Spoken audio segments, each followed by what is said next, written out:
also asked how she planned to fix the fact that players like Caitlin, Angel, and Paige, who are clearly driving massive revenue for the league, are making so little for their first 4 years.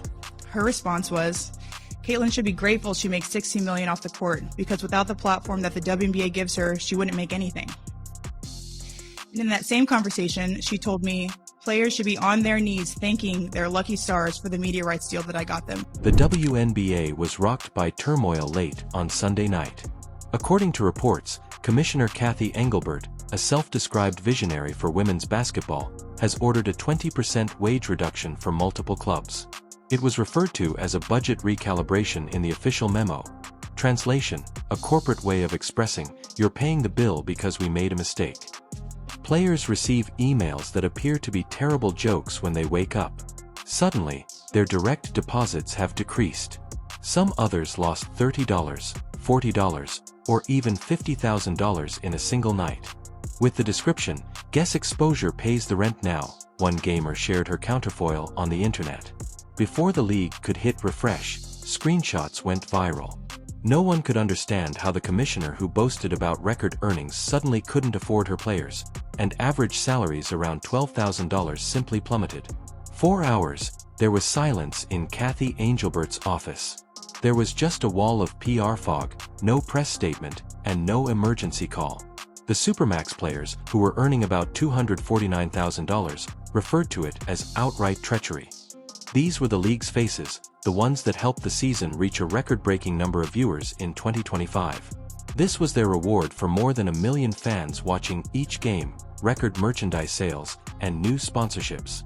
A 20% cut because the books were mishandled by someone at headquarters. Hashtags exploded on social media. In less than 3 hours, the hashtags "Pay Them Fairly" and "Engelbert Resign" became the most popular. The league was tagged by thousands of fans who questioned why athletes with multi-million-dollar TV agreements were treated like interns. It was made worse by Engelbert's silence. It appeared haughty and conceited, as if she believed the outrage would pass before Monday morning, but it didn't. 3 team captains joined a secret union call at 3 in the morning. In the changing rooms, word got out like wildfire. Players from all divisions checked on, their screens glowing with messages, and they were outraged. "Until this is resolved, we won't be playing any more games." At that point, the narrative changed from a scandal to a movement. The league was disintegrating in real time by dawn. 4 complete rosters left their establishments.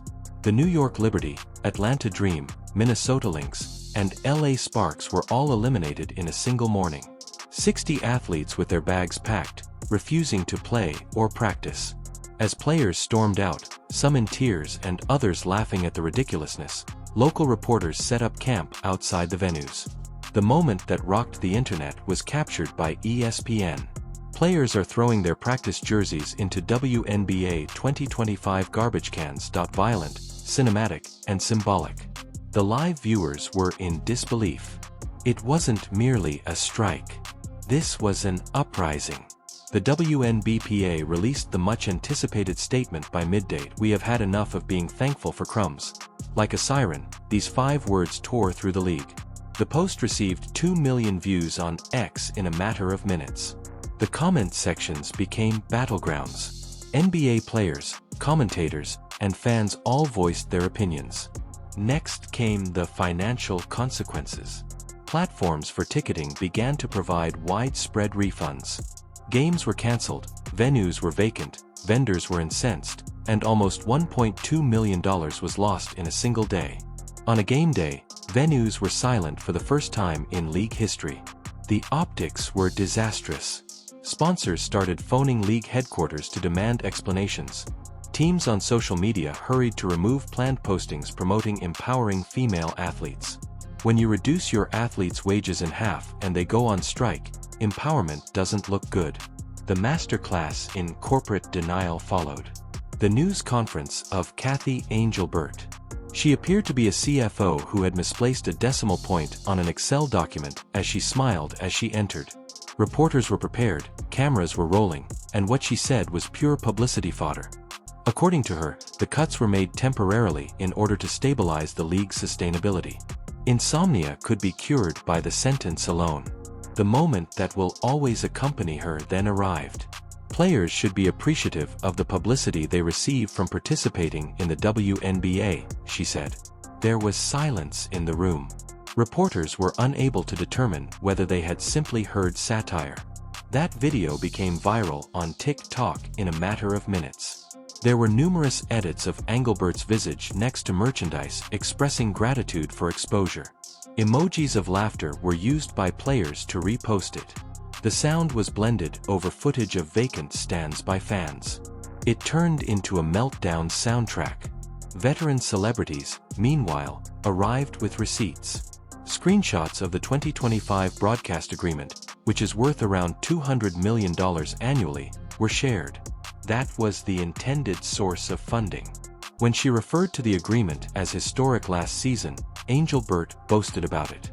Apparently, this is historic for managerial compensation. Analysts got to work. As it turned out, Engelbert's pay had increased by 18% from the previous year. Yes, it is correct. The commissioner received a rise while gamers lost tens of thousands of dollars overnight. Outrage gave way to rage when the statistic was reported by the media. Commentators likened the catastrophe to the NBA's notorious lockout from 1999. It was described as a self-inflicted implosion by the least self-aware boss in women's sports. Advertisers started removing commercials from scheduled shows when ratings fell in the middle of the week. The league's new media contracts were now precariously close to failing due to a single mistake. Engelbert made an effort to remain composed. She discussed common objectives and open communication. However, each sentence seemed robotic and detached from reality. Instead of buzzwords, players sought answers. Instead of slogans, fans demanded accountability. What they saw was a commissioner promoting a bake sale while reading off a cue card. Her interview was being altered into comedic skits by Thursday. Her tone-deaf remarks were ridiculed on talk shows. She was likened by memes to a CEO of free labor. Even sports economists made jokes about how Engelbert's removal of the wage had revolutionized pay equity. Cathy Engelbert was hosting the matches when the WNBA burned. The figures were like a sucker punch. The mask abruptly slides when league filings decline. The year-over-year increase in revenues is 28%. In terms of sports, that is a gold rush. Numbers are flowing through the roof. Sales of jerseys are setting new records. Engagement on social media is soaring. All of the charts are green. The phrase, historic growth, concludes each slide in the boardroom presentation. However, the salary increase for those who really play the game is merely 3%. 3. Growth isn't that. A billionaire's desk is covered in crumbs. The figures were accurate. Less than 12% of the league's total revenue went to WNBA players. In the meantime, half of the money goes to NBA players. It's no longer even comparable. It's corporate smiling daylight robbery. The players are treated like extras in their own film, despite the fact that they are the ones keeping the lights on. The bombshell then falls. A mid-level accountant in the front office leaks a spreadsheet because they can't stand the hypocrisy anymore. The file spreads like a smoking gun on the internet. Engelbert's strategy to optimize salaries. It states, the plan projected $9.6 million saved by cutting player wages. Optimization sounds tidy, competent, and effective. In reality, it's code for eliminating paychecks under the guise of advancement. Twitter is illuminated by spreadsheet screenshots. In real time, analysts begin to crunch numbers. Players lose a total of $1.5 million for every 1% compensation reduction. The maths is also done by fans. They estimate that 10 rookie contracts might have been paid for by Engelbert's compensation increase alone. The league's whole financial strategy appears to be a shell game all of a sudden. Transfer the funds, label it as sustainability, and hope that no one looks at the calculations. The information doesn't end there. Harvard sports economics study that cautions against undervaluing sportsmen at the height of their success runs the danger of causing long-term harm to a company's reputation. This was the WNBA's moment, which is why the word sticks like a curse. At last, viewership was increasing. There were a ton of endorsements. The league chose to kneecap its own players at the height of the worldwide viewership. fans were no longer even upset.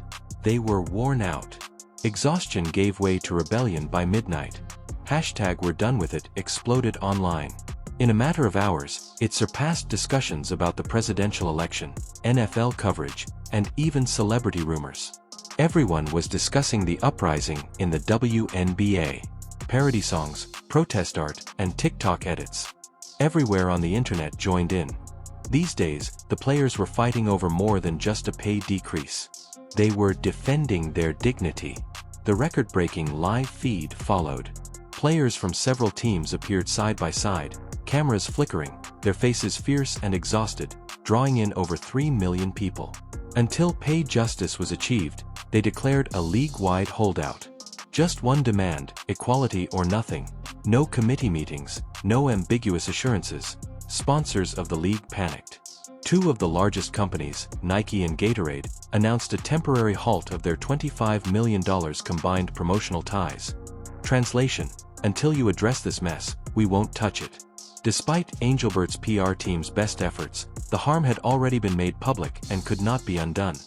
Investors began questioning whether the commissioner was still in charge of her own league. Rookie players went crazy that evening. Live on Instagram, a number of contracts were torn up. "If you can't afford respect, you can't afford me," one person stated, staring directly into the camera. In just 12 hours, the video received 10 million views. It was no longer a protest. It was a moment in culture. Fans put their words into action outside Barclays Center. With placards that said, "Pay them now and we're done watching for free," they poured into the streets. More than 10,000 individuals attended. The pavement trembled with the chants. Parts of the street had to be blocked off by the NYPD. As the demonstration filled every screen, broadcasters had helicopters circling overhead. Quiet talks were what the league desired. What it received was a cacophony of voices and cameras. Everything the commissioner had constructed began to fall apart before the end of the week. Official complaints calling for Cathy Engelbert's resignation were made by 7 out of 12 franchises, a courteous way of signaling they were done correcting her errors. Team owners murmured about new leadership styles. Her once proud $200 million ESPN broadcast contract was suddenly in jeopardy as sponsors started to discreetly pull out. Networks prefer control to chaos, and Engelbert had lost it all. The players' union didn't waste any time. They presented the plan for a new equal revenue share CBA, which is a 50-50 split based on the NBA. It was a straightforward message. The days of underappreciated brilliance are past. A deadline of December was established. Players wouldn't play if the league didn't sign. Forget about it.